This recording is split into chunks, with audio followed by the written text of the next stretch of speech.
Excellent. So I'm going to sync my two video inputs. I've got backup up there and the main one right here. So 3, 2, 1. 3, 2, 1.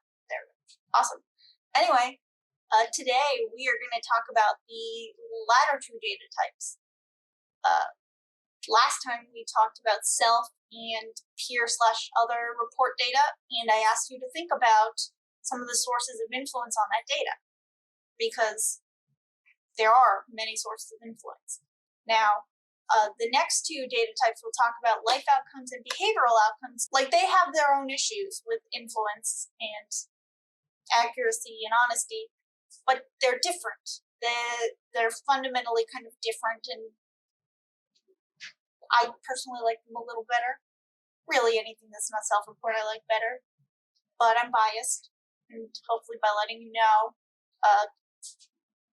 you'll at least be aware that I have some. I'm overly critical of self-report data. I try and be critical of the other types, but I do like them better, so it's a little harder.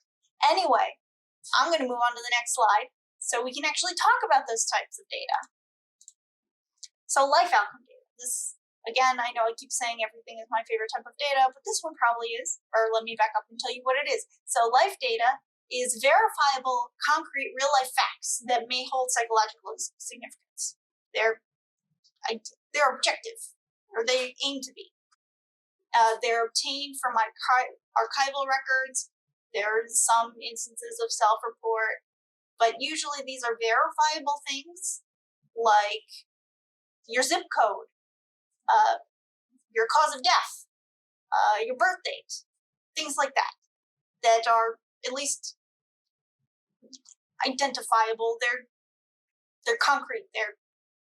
In theory, there's a true answer for each of them. So there are both advantages and disadvantages to using archival records. They're not prone to biases like S&I data, but they can be difficult to access, and their use may violate privacy, at least ethically, while maybe not legally, because those terms and services that you check for, like Facebook, etc., include giving access to your life outcome data. But the basic idea of these is that the results are kind of the residue of personality. They're what's left behind, the kind of the crumbs after you eat the bread or sandwich. I gotta work on that metaphor. But the idea is that these are kind of like the natural consequences of your personality. They just kind of fall out. Because of that, they're kind of more concrete and objective. So they're just everyday outcomes. Now, there are both advantages and disadvantages of this kind of data. In terms of advantages, they're objective, they're verifiable, it's kind of definitional. They also tend to be of intrinsic importance. Like, this is what the psychologist wants to know. So, like, grade point average, visits to the health center, criminal record, marital status. They either want to know what are the causes and consequences of those things, or they're trying to affect or those kind of measures, like parole officer, arrest record, doctor, number of hospitalizations. They tend to be just intrinsically important, because anything that actually leaves a residue that's worth having a record of is usually deemed important. Now, they also tend to have psychological relevance. L data are usually affected by personality and are uniquely informative about personality. So, for example, people who are conscientious are likely to live longer than those that aren't. It's a pretty solid gap, and it's because of all those kind of health behaviors. Now, it's not just that, and we'll talk about this in a smidge. So, that's also a major disadvantage, that their life data is usually influenced by more than one thing, more than personality. Even longevity, like being unlucky, like what region you were born in, what era. Those are all things that aren't personality related, but still influence longevity.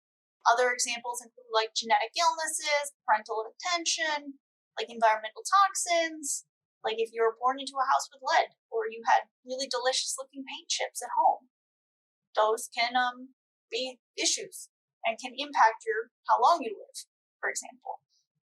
So that is a downside.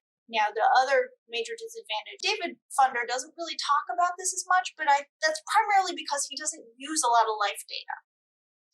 But there are major privacy issues, like who you share your data with, like when you signed up for Facebook, when you were obviously 18 or 16 or whatever the rule was, you consented to share your data. But most people don't realize exactly what that means. And it doesn't always occur to you what they're collecting. So, for example, Facebook has looked at people's like messages that they've drafted in the message box but haven't sent and examined those.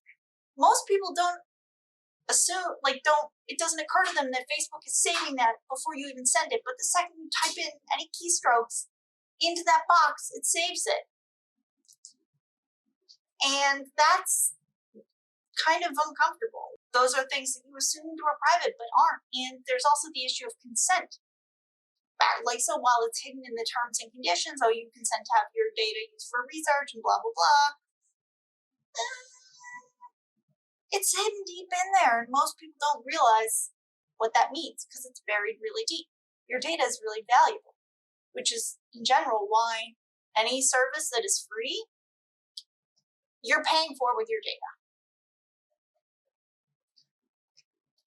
And so, while this is like my favorite and my personal favorite and frequently used type of data, it has a lot of ethical implications, as I've already talked about, pros and cons.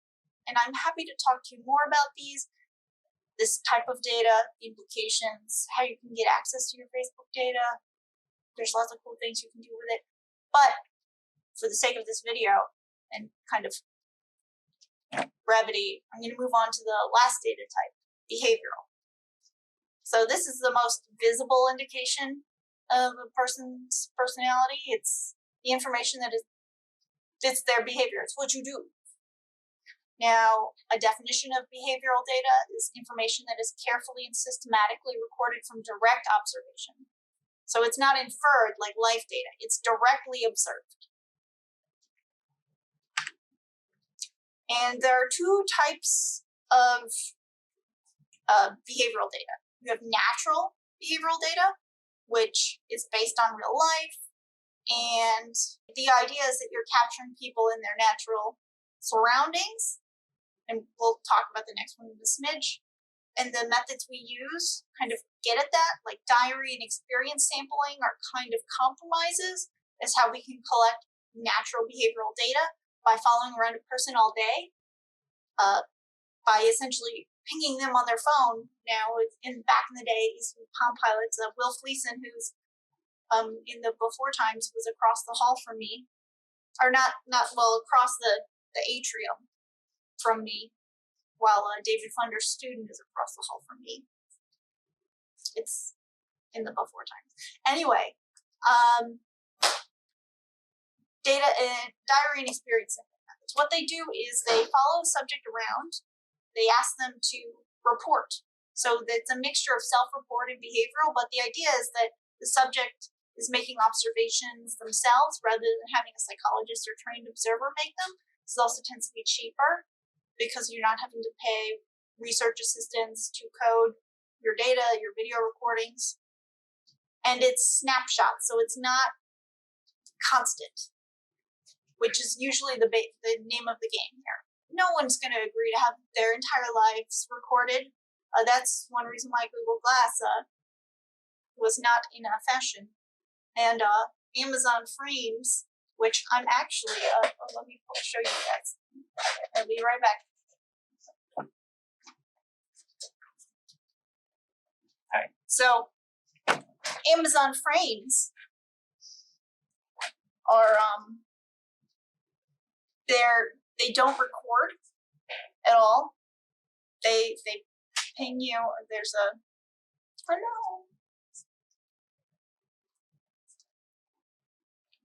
I was in the early trial group. See that light? So they don't record you because Sorry. Shit. Sorry. That happened because I pressed the button in my phone, which I'm recording.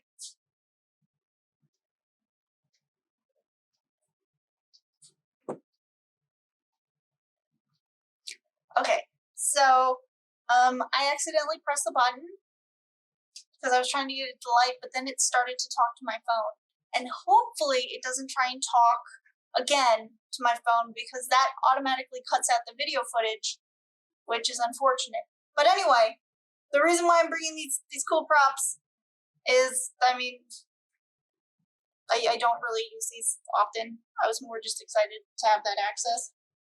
Is no one likes being recorded. So the similar at that level of intensity. And so what they do is they take slices of your day. The ear does the same thing. It's electronically activated recorder. And so you have essentially like a audio recorder on you, and it will take random snapshots throughout your day. And as a research subject, you have the option to like go through all of them and delete them. But in general, people tend to not delete that many.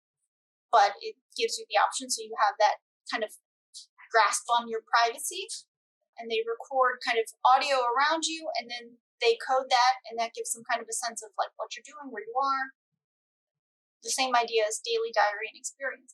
And lastly, this ambulatory assessment uses computer-assisted methods to assess thoughts, feelings, and behavior. So you use your phone or Palm Pilot to take these frequent snapshots to try and get a sense of like you and your natural environment.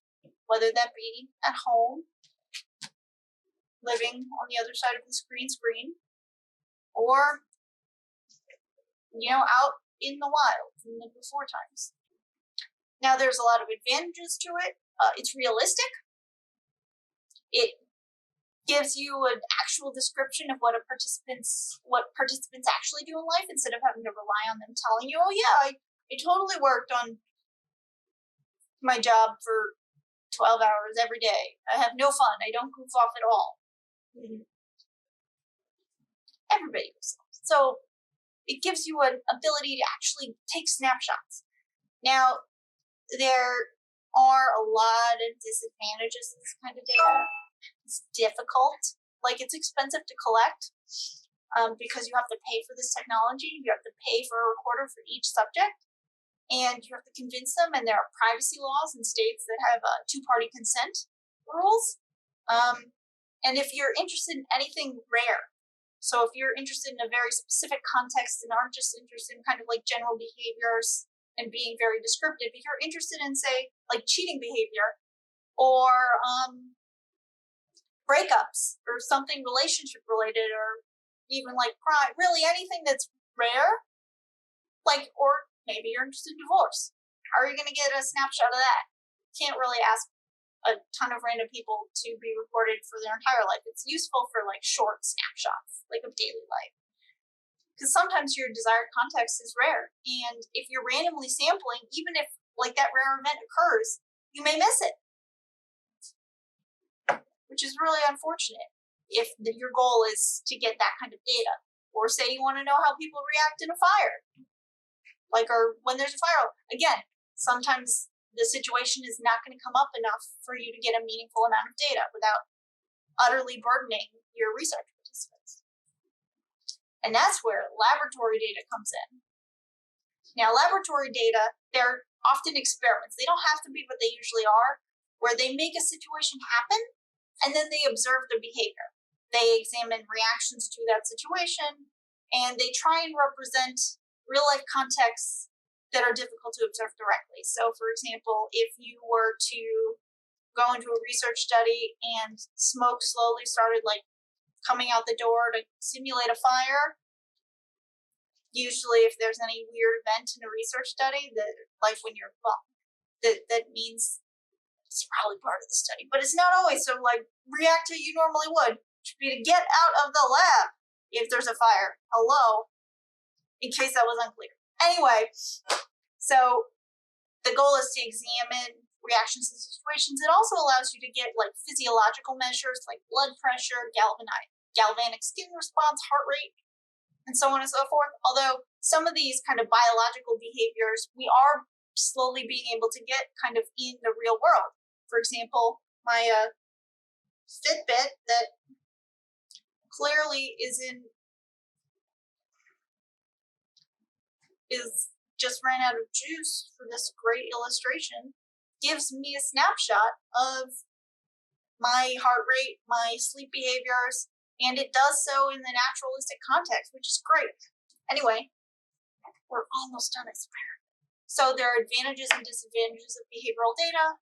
Advantages for like lab behavioral data are it's a large range of contexts in the lab. No need to wait for a situation of interest to happen, because if you create it and you have full control over it, it gives you this appearance of objectivity.